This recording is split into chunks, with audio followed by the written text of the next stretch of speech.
This is Camel Call Live, brought to you by the Fighting Camel Club and coming to you live from Napper Tandy's Public House in downtown Angier. Great food, great drinks, tons of TVs, and fantastic service.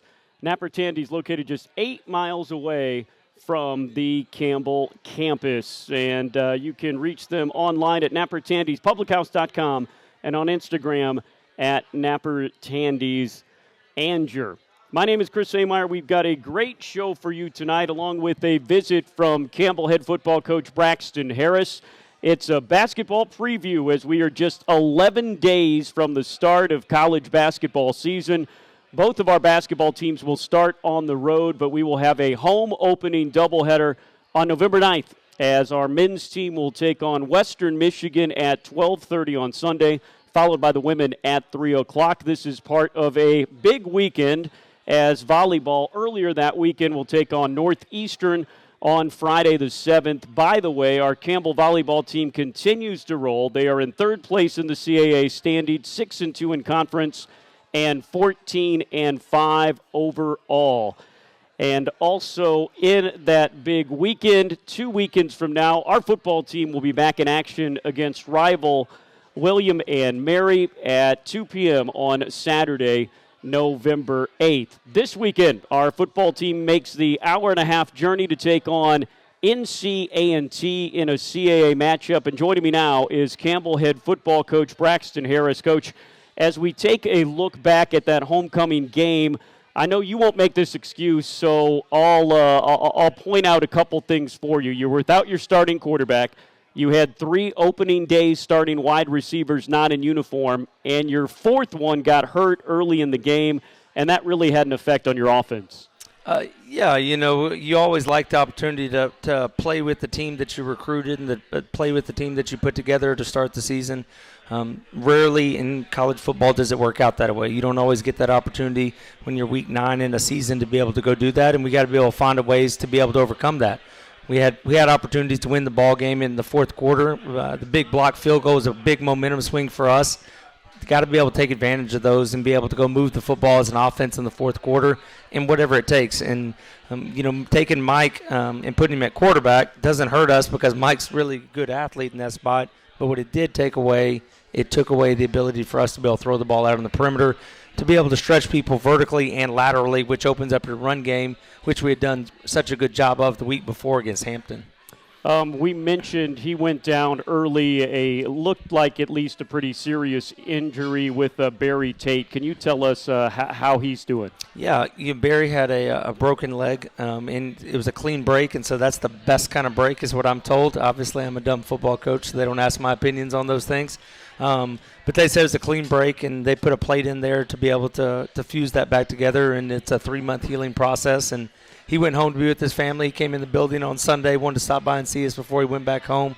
And that kid will be back better than ever when it comes up next spring. Yeah, he is just so fast. It's one of those things, how does a 5'7" guy get on a Division I football field when you are as fast as he is? Just incredible what he has added to your team and how good he got at the wide receiver position this year. Yeah, he really worked his tail off. He did it in the springtime in the weight room when nobody's watching to be able to continue to be able to be strong enough to be able to play at that size. It's always tough, right? But being able to take his size and what he's put into it and the work in the weight room and in the spring ball and the summer, you always hate to see injuries like that because so much work goes into 12 opportunities. When you take some of those 12 opportunities away from people, that's a big deal.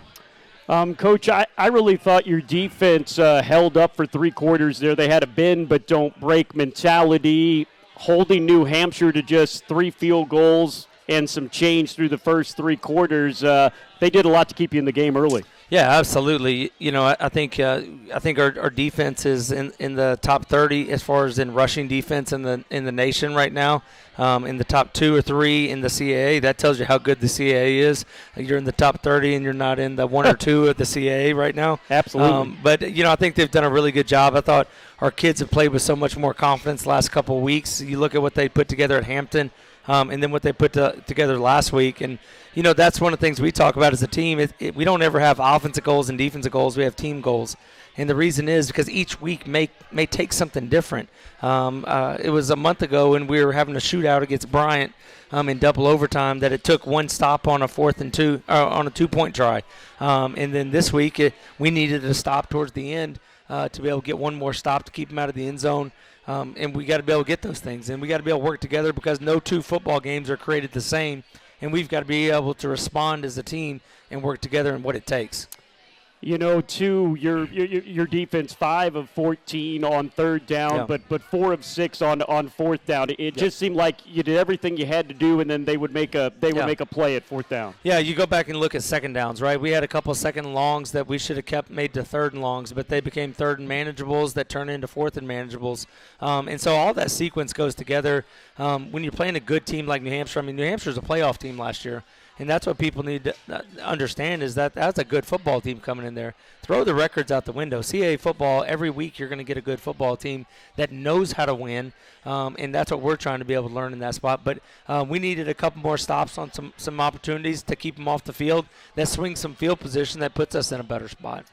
Coach, the final score was 24-10, but those that weren't there, this was a one-score game. Yeah. All you had to do, you had to go for it deep in your own territory late in the game to try to win the game, and they tacked one more on. We had talked about it, and you talked about it too. New Hampshire, not only were they in the playoffs last year, they were in the playoffs 2 years before that, and also this is a team that in the last 20 years has been to the playoffs 16 times. They've been to the quarterfinals 9 times. They were back-to-back semifinalists in 2013 and 2014. This was a CAA football blue blood that you went toe-to-toe with for 3.5 quarters. Yeah, and a lot of people are going to hear what you said and say, Chris, that was 2013, that was 2014, right? That's 10 years ago. But what that is, that's 10 years of history. That's 10 years of tradition. That's 10 years of being able to win in that spot. And when you're a part of something that wins that long, you don't think anything else. You're just the next group that comes along. It's a mindset and it's a belief. And what we're trying to build here at Campbell is that mindset, right? We don't have the 20 years of history to be able to fall back on when things happen. We're trying to make our own history in that spot, right? And everybody says, well, that is what it is. But, man, that's what we're trying to overcome, right? We're trying to overcome a mindset and a belief that you can be able to win those ball games. They've got 28 years of history to be able to do it. We've got less than 20 years of playing football altogether in that spot. And when you're building, that's the biggest thing that you got to overcome. It's not the roster. It's not all. It's the mindset and believing that you can before you have. Right? Everybody can believe once you have. Not very many can believe before it happens. And that's what we're asking our guys. That's what our coaches are doing. That's what we're building a program on. What we can do, not what we have done in that spot, right? Many believe in what they have done. It's easy to believe in that because they saw it, right? We haven't seen it, but we still believe because we see it in the actions of our kids every single day. What has to be outstanding for you, and I know you and the guys are just this close and not getting the wins, but the fact that the guys are practicing hard this deep into the season. We'll talk about it. You haven't had a bye week yet. You won't have one for 2 weeks. There's been some close losses, but they come to work. The belief is there in the building, and you really can see it, can't you? Yeah, well, I mean, just look at the progress of this team from week 1. We go play a Rhode Island team that we gave up a lot of explosive passes, then we struggled with that in Furman. Then you look at how well we've done well on the last couple weeks. So you look how our defense has evolved and gotten better in those situations, right? You look at how we're stopping the run and the physicality and how hard that defense is playing. We're not giving things up. Early in the season, we had some miscues where we had misalignments and things like that hurt us. We're not having those things. You look how our offense is evolved. You look at the start of the season, we couldn't do diddly squat running the football. We had to throw the football out there to be able to get anything in that spot. And this is a team that 2 weeks ago against Hampton rushed for 301 yards, right? And our running backs are running better. So you look at where we started this thing, and there's no question about it. We've gotten better in the 9 weeks. Is it good enough? No, it's not good enough. We're still 2-6 in that spot. But can you see the progress? We can see it every day. If you come to Barker Lane Stadium and watch for yourself, you can see that progress, and that's what we're trying to continue to focus on in those moments. You have another challenge. Your next opponent is NC A&T on the road this Saturday at 1 p.m. Don't let the record fool you. This is a team that has lost 4 one-score games, including at Maine and at William and Mary, 2 very good CAA teams. Yeah, I mean, it's another CAA football game, so you can throw all those records out. They don't mean jack. I mean, every week you're going to have to play football. Every week you're going to have to play it the right way. Every week you're going to have to do your job. That's the biggest thing I would say is the difference about this league than other leagues I've been a part of. There's no circle on a schedule and say this is an easy one. We just show up and roll the ball out. That team is a one-win team. And they're the same team on film that you see as a New Hampshire, as you see as a Rhode Island, and that's the thing, and that's what it's mind-boggling, but that's the difference between winning and losing. It's so small, and that's the urgency we got to be able to get done. So the reality is, if they got CAA on their chest, they're a good football team, and we got to be able to go play. What does this NCAA Aggie team do well? Yeah, they're really athletic, right? They came off of a bye week. They got a brand new coaching staff, right? This is their first year.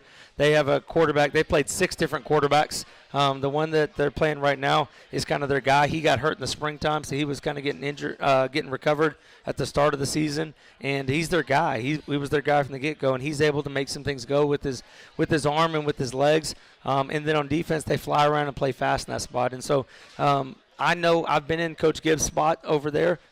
They're coming off a bye. They've pumped those guys full of belief. They tell them Campbell's the game that we're going to get right. If we can go win this one, this puts us in a good spot in the CAA play and shows our progress. And so that team's going to come in and they're going to be ready to play. They're going to believe in everything they're doing in that spot. Coach, you and I have been doing this for a long time. I will tell you, I've been part of some seasons where the bye week was later than the last Halloween weekend in October. Believe it or not, back in the PFL days, Coach Steele had a couple of bye weeks after they had played all of their games. That's Pioneer Football League for you, so it is a little bit later, but this has been oh so late. First, tell me how that has hurt you guys, and then how it really might be something that is an advantage for you when you look at the last 3 games. Yeah, I mean, how it hurts us, I don't know. We haven't had time to sit around and think about that stuff, right? Because we can't control that aspect. But the schedule was done long before any of us, and I don't get to pick the bye. That's just football, right? And that's life. The schedule is what the schedule is. What I'm really excited about is how it hits right now. We've still got some guys that are injured and out. If we can go the goal is to get to 3-2 in CAA play this week. If we can get to 3-2 in CAA play, we can get healed up in that bye week, and then we get 3 games, and 2 out of the 3 are at home right there, that we get the opportunity to go compete and have the best record in CAA that Campbell's ever had, right? And you say, how do you do that? Man, that's still out there for us, right? We still got a lot to play for. We've lost some opportunities, but that doesn't mean there's not opportunities that are in front of us. And so the exciting thing is if we can get to 3-2 this week, and that's all we're talking about, get to 3-2, get to 3-2, get to 3-2, and then we can heal up. If we can heal up and rest physically, mentally, and spiritually rest, man, the cool thing is we got a 3-game season. We got no pressure. We get to let it rip and go play 3 football games, and they're against 3 blue bloods. Here's the deal: we want to beat a blue blood. We want to beat a CAA team that's been here for a long time because we want to show that we belong in the CAA, right? And we get that opportunity coming off the bye. So the reality, I think the schedule makers out there, this is awesome. We get a chance to be able to heal up week 10 of the season, and then we get 3 games to let it rip, and I'm excited to see our guys do that. But none of that matters because we got to get to 3-2. Well, and with the way the schedule is, I'm glad you said it because I've been reminding people too. Look, 2-2 in the CAA with the chance to go 3-2 into a bye week. 2 of the last 3 at home. Right now, finally, the schedule. If you can get the win at NCAA and a big task going on the road anytime, but then all of a sudden you're like, okay, the schedule finally helps us out. Well, in the opportunity, the exciting thing is to get to 2 out of 3 at home. We've had tremendous crowds at Barker Lane Stadium. I mean, the student section this last week, that whole section of the Creek Freaks was over there, was packed. Barker Lane Stadium has been electric this fall. That's one of the things that's been most disappointing. We've had, I think, 3 one-score losses at home that, man, if you can get those wins, you really get some momentum. But it's been phenomenal. Our student engagement has been through the roof. Exciting to be able to see. The exciting thing is if we can come back and finish with those two games at home, we can be able to start to build some things that we win at home. We want to make Barker Lane a hard place for people to come and play, and I think it has been. We got to be able to finish it off on our end. So that's the exciting thing. Well, Coach, thank you so much for taking the time during this busy week to be here, and we will see you on Saturday. Sounds good. That is Campbell head coach Braxton Harris. 3 more CAA games after the bye next week. We'll be home against William & Mary on November 8th, and we'll take on Elon on November 15th. Because of the Thanksgiving break on the 4th Thursday, our last Camel Call of the calendar year will be in 2 weeks on November 6th. We're going to have Coach here to preview the final weeks of the season. And this Saturday, if you can't make it to Greensboro, we will be on the air at 12:30 with live audio play-by-play from NC&T's Truist Stadium. It'll be on the Varsity Network app, GoCamels.com, and on the Fighting Camel app. And every time we have the show, we've got a lot of free tickets to give out tonight. So we are going to give out a 4-pack of tickets to one of our final 2 games. So get out your raffle tickets. We're looking for 931-693, 931-693. And we've got basketball tickets to give out later today. Speaking of basketball, head coach Ronny Fisher will be our guest when we come back. Thank you for joining us. This is Camel Call Live from Napper Tandy's in downtown Angier.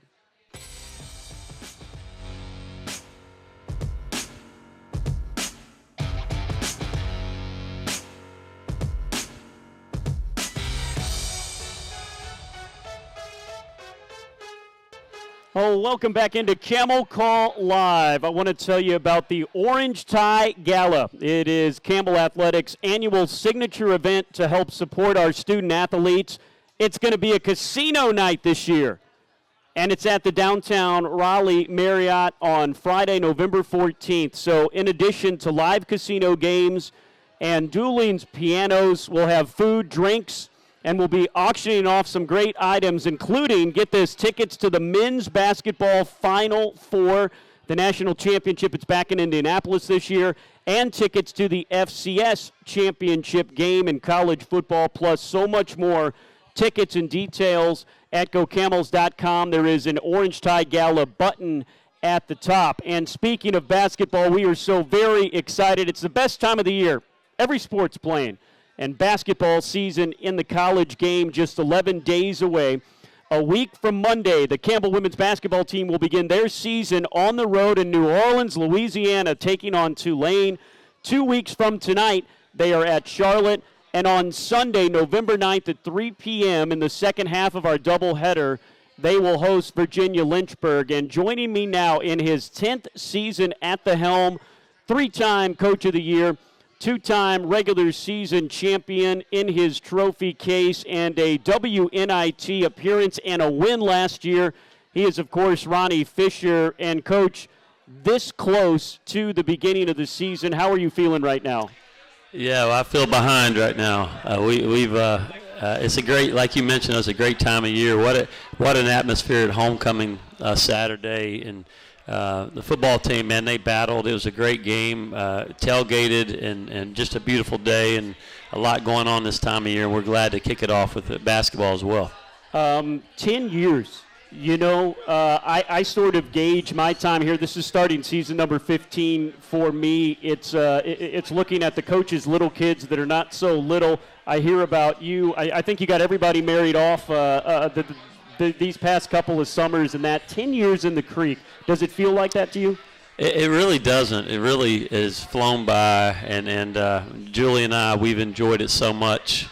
We chose to come to Campbell because of the people and the opportunity here, and it hasn't disappointed one day. And I think I said this at Creek Madness last week, there's no other place I'd rather be, and we love where we are and the opportunity we have to work with our players, and it's been a blessing. You also celebrated an anniversary. You've been in the marriage game longer than you have the basketball game, haven't you? Well, no, not really. I think I've been in the basketball game 35 years and the marriage game 32. But I've enjoyed the marriage game much more than the basketball game. So that was a good answer with my wife sitting over there. So. Definitely. You know, I know how to do this as well. So, all right. Basketball season, and boy, what a way to start the season. You will be on the road against Tulane, and then later that week, opening week, you'll be in Charlotte. That's a lot. But then you come home, you take a breath against Virginia Lynchburg, but then you take on Western Carolina at home. You are back out on the road. You go to Chicago for a tournament where you'll probably end up playing DePaul, and then you go on the road again for a tournament in Jacksonville over Thanksgiving. What will this challenging road-heavy schedule do for you and your team? Well, sometimes I don't like to think about it, to be honest with you, but it's a very difficult schedule, and it's going to get us battle-tested. And we're going to know exactly what we need to work on after every game, and that's the whole key. And what's cool about it is I have a group of players, one of the youngest teams I've ever had, but they're looking forward to it, and they're preparing to win against teams that are paying us to play. So we're excited about it, and we'll learn something from every practice and every game, and it all points toward the conference and that conference tournament. And we got a taste of what it was like last year, and we want to get back. So it's all designed to get to that point again. Well, I think it says something, too, that in this short time in the conference, you have built up a reputation of how tough your team is. Your team picked to finish 4th in the CAA this season, and you returned such a fantastic core. Gianni Boone, your leading scorer, is back. She nabbed preseason All-CAA first team. That is an accomplishment when we were talking about 14 teams. She will also join 3 from your fantastic freshman class last year who are now sophomores in Jasmine Felton, Sierra Alexander, and Olivia Tucker. That's a pretty darn good core to start with, isn't it? Yeah, I tell you, I say this every day.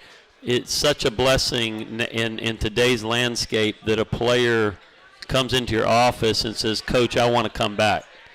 And it means so much that those players, because they're very good players, and they've decided, I don't want to go into the portal. I don't want to go to the top dollar. I want to stay at Campbell University. And really proud of that. I love the kids that we have coming back. We're missing a few good pieces from last year, but they're battling, and I want to go to war with them. They're a good group. Well, and let's go back to that. Doesn't that say something? Look, you weren't able to match some of these offers that your fantastic freshmen got. They chose to come here not because they didn't get any offers anywhere else. Yeah, I think, the first thing, we have an amazing staff of coaches, and I love our coaching staff. They understand the type of player that is going to be successful at Campbell and in our program. And we've brought kids that are a lot alike, and they like each other. I don't think they're staying because of me, but they don't want to leave each other, and that's a really cool thing. And we just need to continue to really target the right athlete that's talented but also fits with the culture we're trying to create. You also return not only that core, but so many other pieces that helped you off the bench. Hadley Dill, Jessica Woods, Emerson Thompson, Michaela Taborn are all key reserves that are back as well. And you add to that by bringing in 3 freshmen. You got 1 from Apex, you got 1 from Raleigh, and you got 1 from the country of Switzerland. Tell me how a Swiss basketball player found their way to Bowie's Creek. Yeah, Na Kanate is her name, and she's a 6'3" post player from Switzerland, but she was playing in the States at Winston-Salem Christian School, and had a good friend that coaches there that called us about her, and she's going to be a great player, but she's even a better kid. She's amazing. She speaks 4 languages, and one of the smartest players on our team, and she just makes everybody better from being around her. She's got a really electric personality, and really excited about her. And then Keaton Rickard is another player out of Raleigh who is walking on for us this year, but she's adding a lot to our team. And then we have another guard out of Apex that you mentioned, Jasmine Navarre. She has a chance to be special, and she fits right in the mix with those 3 freshmen we had last year, and I think she'll vie as one of the best freshmen we've had here. Wow. So it's exciting, and we just I just have to grow them up, but they're learning, they're listening, and I love the talent. Also, the players that you mentioned that are coming back, I'm excited to have Hadley and Jess and Paris. She missed last season with an ACL. Yeah. She's back, so I'm anxious for those players to play a much bigger role than they did last year. Emerson Thompson, Michaela Taborn, and there's opportunity for playing time there, and I'm hoping they're going to step in there and really help us as well. With so many coming back, you really keep the identity of a team that was so good last year, earning a bye in the CAA tournament because what they put together in unbelievable regular season, fighting for the regular season title. You get all the way to the CAA tournament championship game, come up just a little bit short. Is that something that feeds this group that has come back and come together? Is that something there's so long between now and March, but is that something that's fueling you guys a little bit? Well, I think the first thing it does is, you really don't know if you can do it until you do it. Okay, I know that sounds – but we got there last year, so now we don't come into this season saying, man, I wonder what it's like to get to a CAA championship. We come in saying, hey, we know the recipe here. All right, and we can do this. So I love the confidence that's created, but you can't really worry about that right now. We've got to worry about tomorrow's practice, and we got to worry about Charlotte, and that's I'm sorry, we got to worry about Tulane, and that's all that's on our mind right now, and that's how we did it last year, and there's such a thin line between winning and losing. I think last year we won like 6 games where we were behind going into the fourth quarter. So we have to just take it game by game and learn from those things and get better. But, yes, we know we can do it. We just have to put some games together. Coach, you have done such a good job of bringing people in and keeping people here. People forget student athletes could still transfer back in the pre-NIL and transfer for portal era.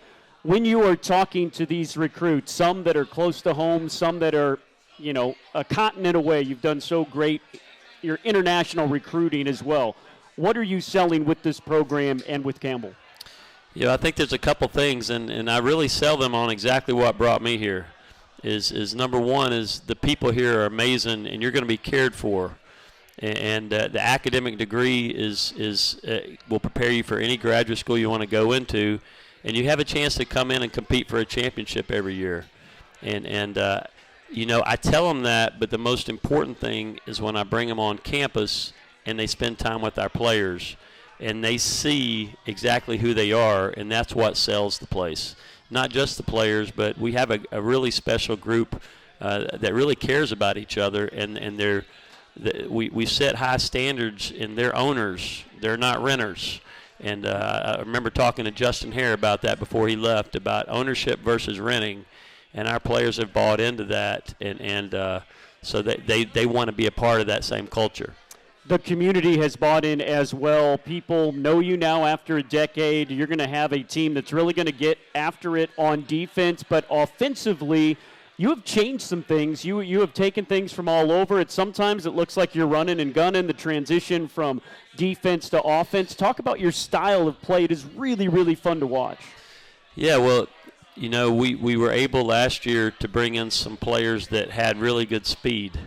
And it's not rocket science here. We played a lot faster last year, partly because that was our style, but partly because we have team speed.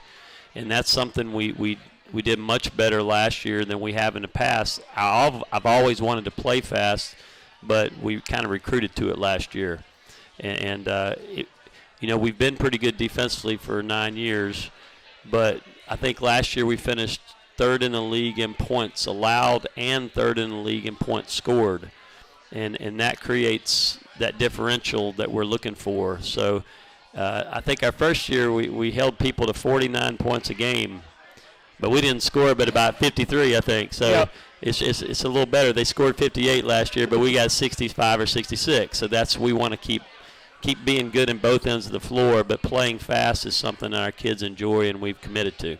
Well, Coach, we are so excited to watch you all again. Much anticipated this season. Thank you so much for taking time out of your busy schedule, and good luck in New Orleans in just about 11 days. Thank you, Chris. He is head coach Ronny Fisher. His Camels are at home on November 9th, part of the doubleheader, the men's-women's doubleheader. One ticket gets you in for both, and then staying at home, they will take on Western Carolina on the 12th. Tickets at GoCamels.com. Season mini plans and single game tickets are on sale now. When we come back, new Campbell head men's basketball coach John Andrzejek will give you a preview of our men's team. But first, we will give away another set of basketball tickets. This is for the home opener on Sunday the 9th. Men take on Western Michigan at 12:30. The women will follow at 3. 931-681, 931-681. We will be back to talk some men's basketball when we get back after the break. This is Camel Call live from Napper Tandy's in Angier.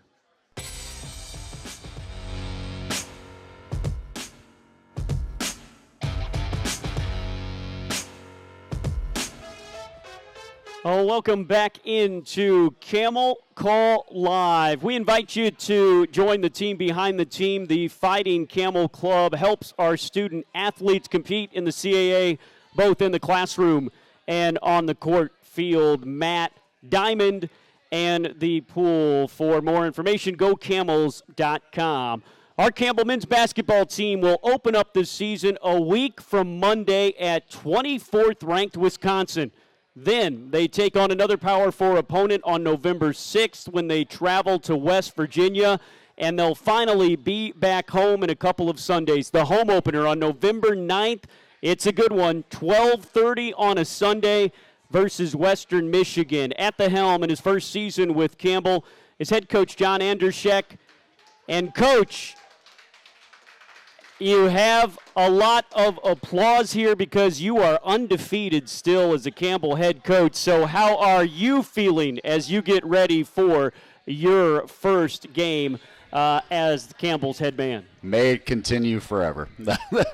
The season's right around the corner. I mean, it felt like it was months and months away, and we were always just in the planning sort of hypothetical stage, and now we're here, and number 24 in the country, I would say, is a tough one for a debut, but we're building toward it. And for me, like what I care about as a coach, we're really process over result.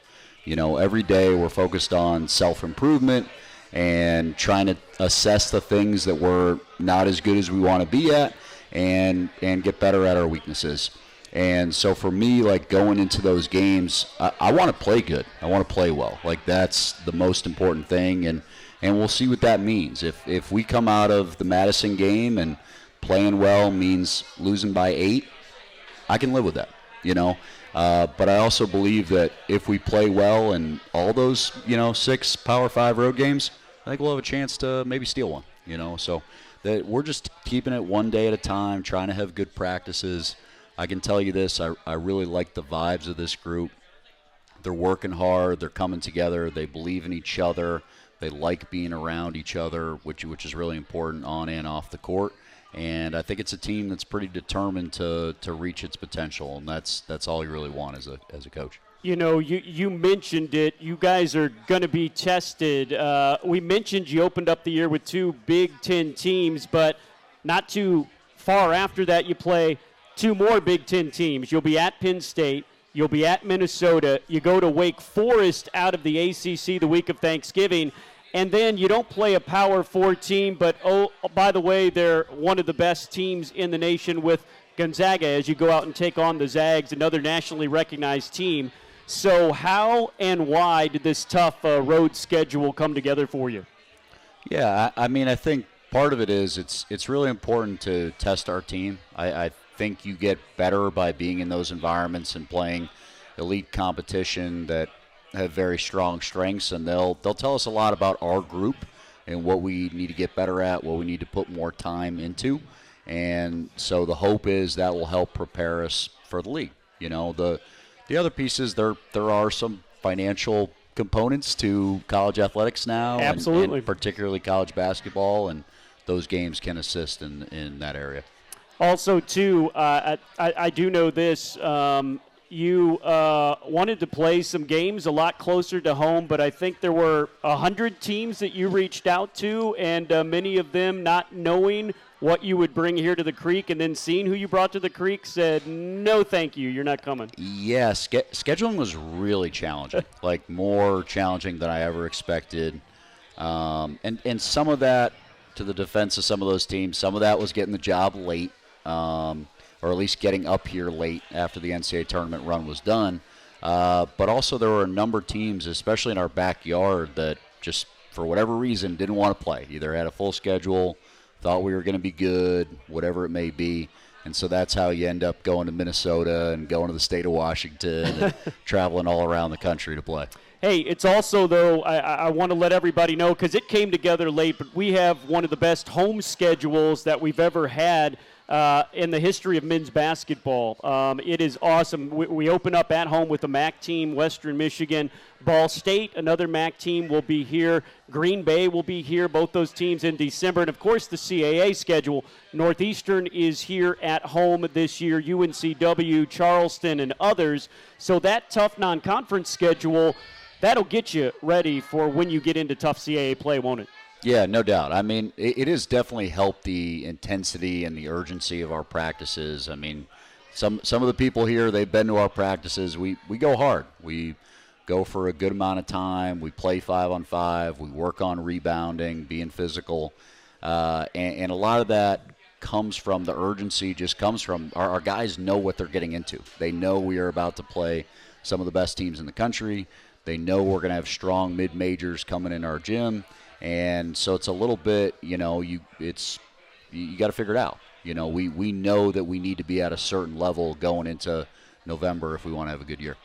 So after your successful March Madness run with Florida, of course, it ended up with you as a Florida assistant coach cutting down the nets in San Antonio. You go there from Campbell. So it was a good reason that you got to Bowie's Creek a little bit late. You were still obviously working for Campbell's stuff. But by the time you got here, you had 4 players left on your team. Some good ones. Cam Gregory, Israel Yaw, Brock Bidwell, Tassos Cook. So tell me what it took to get all of the other players to fill in your roster. What did it take recruiting-wise? A frantic couple of months, wasn't it?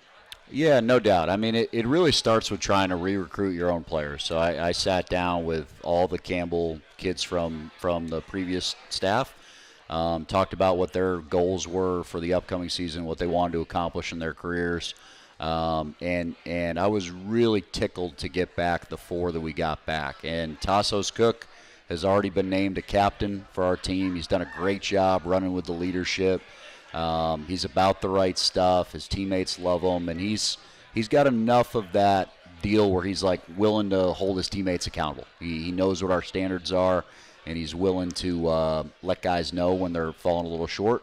So he's already got a little soft spot in my heart, and to be honest, I think he's in position to play more minutes this year than I really expected. Wow. Back in April. Yep. when he made the decision to come back.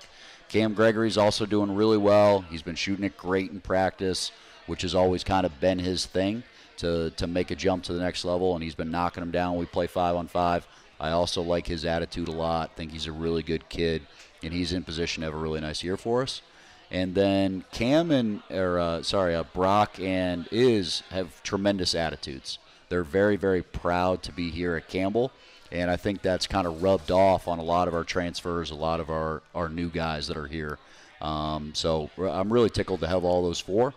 And then beyond that, we had to put in a lot of time doing Zooms, making phone calls, doing official visits to try to put this team together. Because when we got the job, it was so late in the recruiting cycle that there weren't many freshmen still available, especially freshmen from North Carolina. We tried to look in that box for a little bit, and everybody had already kind of committed or signed elsewhere, and so we had to go pretty transfer heavy. But I'm happy with the guys we brought in. I think DJ Smith from Robert Morris brings us a lot of experience. He was a starting point guard on a 27-win NCAA tournament team.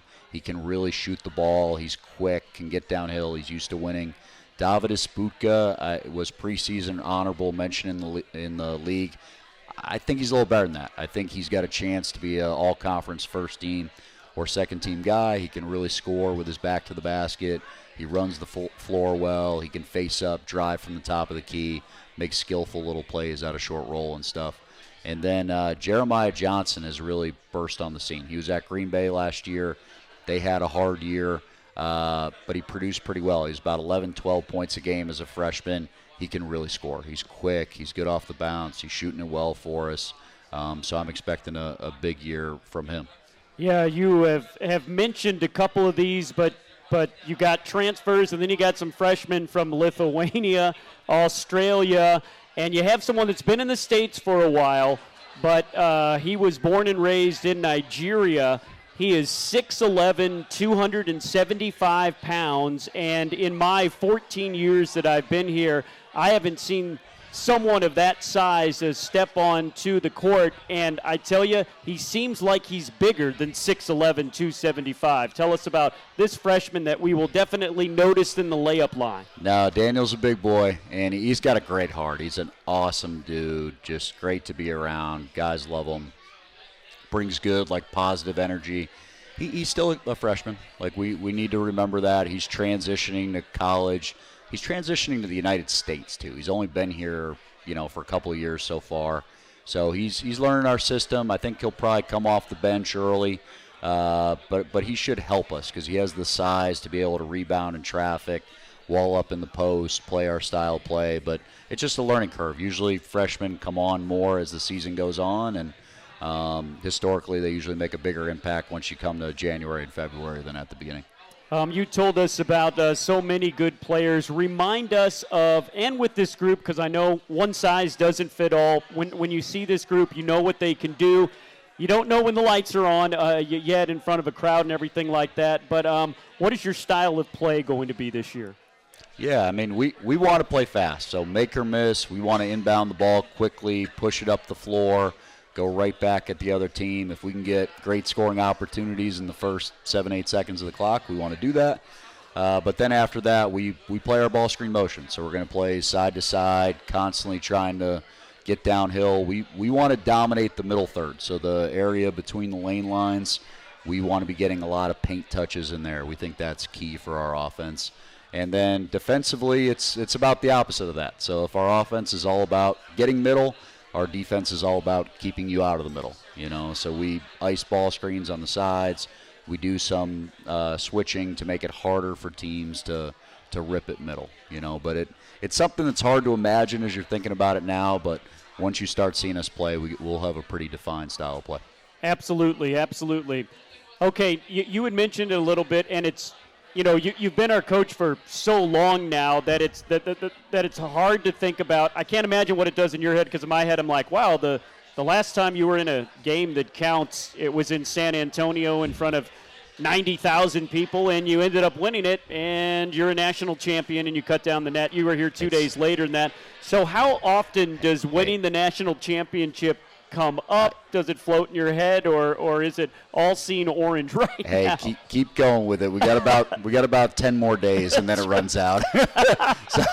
No, it was an awesome run. I mean, it's something I'll remember forever. I think we're supposed to get our title rings in a couple weeks. It took a while for Florida to get it all together, but it's coming. But for me, I mean, I'm firmly planted here and excited about this team, and in some sense, I almost cringe when I hear the Florida stuff, because I'm like, it's about Campbell. It's about this team and putting it together and our style of play and becoming the best we can be. Well, Coach, we are so happy you are here. We are so happy to look at this. It's the toughest and best schedule that's ever been put together in the history of Campbell men's basketball, which, as you are finding out, it's a long and storied history. We are so glad that you are going to be the next chapter of it. Thank you so much, and we'll see you in about a week. Thank you, too. Great to be here.